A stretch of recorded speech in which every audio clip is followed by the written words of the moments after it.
Hello students, पिछली video में हम लोगों ने जाना कि कितने टाइप की रिएक्शंस होती हैं, how many type of organic reactions are there. उसके बाद मैंने बताया था कि इन रिएक्शंस के फर्दर क्लासिफिकेशन होते हैं, जैसे addition reaction can be electrophilic, nucleophilic, free radical. तो वो जो फर्दर टाइप है वो उसको हम कैसे आइडेंटिफाई करते हैं, आइए इस बात को देखते हैं। सबसे पहले जानते हैं अपन लोग एडिशन के बारे में। देखिए, एडिशन रिएक्शन तीन तरह की होती है। इट कैन बी इलेक्ट्रोफिलिक, जिसको मैं सिंबलाइज कर रहा हूँ ई प्लस से। It can be nucleophilic, which is symbolized by Nu minus. It can be free radical, which is symbolized by R radical. तो आइए देखते हैं with the help of example कि ये टाइप कैसे आइडेंटिफाई किया जाता है। तो सबसे पहले हमने एक एल्कीन लिया और उसका रिएक्शन कराया हमने HBr के साथ। ऐसे केस में पाई बॉन्ड टूटेगा और यहाँ पे ब्रोमीन आ जाएगा, इस पॉइंट पे H आएगा। अगर इसके हम मैकेनिज्म की बात करें तो इसके मैकेनिज्म में क्या होता है, ये जो एल्कीन है ये अपना इलेक्ट्रॉन इस H को डोनेट करता है। H पे डेल्टा प्लस है, Br पे डेल्टा माइनस है, जिससे इस पर्टिकुलर कार्बन का और H का एक नया बॉन्ड बनता है और ये वाला बॉन्ड ब्रेक हो जाता है। तो इस प्रोसेस में ये जो कार्बन है इसकी वैलेंसी फ्री रह जाती है और इस पॉइंट पे H जुड़ जाता है। अब जहाँ पे पॉजिटिव चार्ज आता है वहाँ पे Br नेगेटिव अटैक करता है। तो आपने देखा इस रिएक्शन में दो स्टेप हुए। पहले स्टेप में H प्लस का एडिशन हुआ, दूसरे स्टेप में Br नेगेटिव का एडिशन हुआ। नाउ द क्वेश्चन इज, अगर हम H प्लस के एडिशन की बात करें तो H प्लस तो हुआ इलेक्ट्रोफाइल, और अगर Br माइनस की बात करें तो Br माइनस क्या हुआ, न्यूक्लियोफाइल। तो हम इसको बोलेंगे क्या रिएक्शन को, इलेक्ट्रोफिलिक एडिशन बोलेंगे या न्यूक्लियोफिलिक एडिशन बोलेंगे, दोनों में से कुछ ना कुछ बोलेंगे। तो अगर आप ध्यान दें तो यहाँ पे पहला स्टेप जो होता है ये होता है इस रिएक्शन का RDS, यानी स्लो स्टेप, मुश्किल स्टेप, क्योंकि इसमें एक ऐसा कैटायन बना है जिसकी ऑक्टेट क्या होती है, इनकम्प्लीट होती है। तो इसीलिए रिएक्शन का जो फर्दर क्लासिफिकेशन होता है वो डिपेंड करता है RDS पे। और RDS आपको कैसे पता लगेगा, वो आपको रिएक्शन के मैकेनिज्म से पता लगेगा।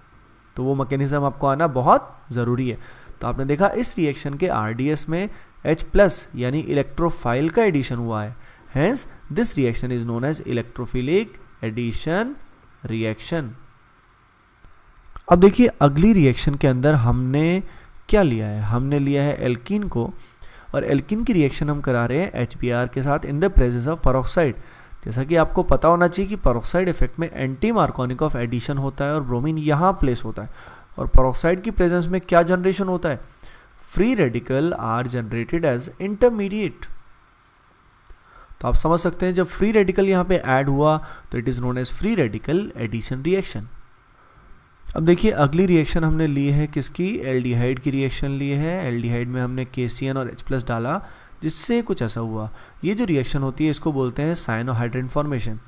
अब इस रिएक्शन के मैकेनिज्म में सबसे पहले जो O है ये अपना इलेक्ट्रॉन H प्लस को डोनेट करता है, जिससे यहाँ बनता है OH पॉजिटिव। अब उसके बाद Cn नेगेटिव जो होता है KCN से, वो इस पर्टिकुलर कार्बन पे क्या करता है, अटैक करता है, जिससे C और C में बॉन्ड बनता है और ये बॉन्ड ब्रेक हो जाता है, जिससे फाइनली हमें ऐसी कुछ स्पीसी मिलती है। तो आपने देखा इसके पहले स्टेप में H प्लस का एडिशन हुआ यानी इलेक्ट्रोफाइल का एडिशन हुआ, और अगले स्टेप में किसका एडिशन हुआ, न्यूक्लियोफाइल का एडिशन हुआ।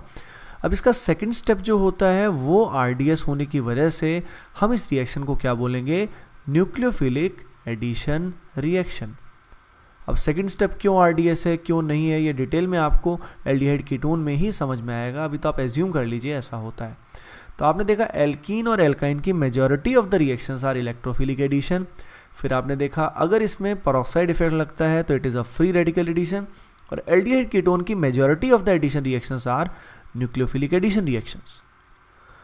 आइए अब देखते हैं सब्स्टिट्यूशन रिएक्शन। सब्स्टिट्यूशन रिएक्शन के भी फर्दर क्लासिफिकेशन होते हैं। They can be electrophilic, they can also be nucleophilic, and they can be free radical as well.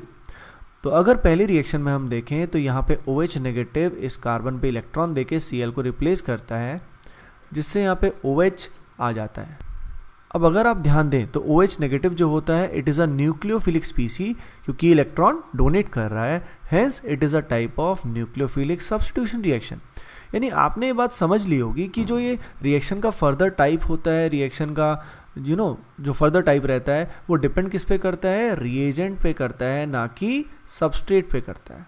यानी जो चीज़ हम ऐड कर रहे होते हैं, रिएक्शन करवा रहे होते हैं, उस पे रिएक्शन का फर्दर टाइप डिपेंड करता है, और वो भी कब, वो भी जब RDS हो। तो रिएजेंट और RDS पे ही रिएक्शन का फर्दर टाइप डिपेंड करता है। अब अगले एग्जाम्पल में हमने देखा कि ये है एल्केन, और एल्केन की रिएक्शन हम करा रहे हैं क्लोरीन के साथ, और साथ में फोटोन हमने लिया, तो इसको बोलते हैं फोटो हेलोजिनेशन। और इस प्रोसेस में फ्री रेडिकल का जनरेशन होता है।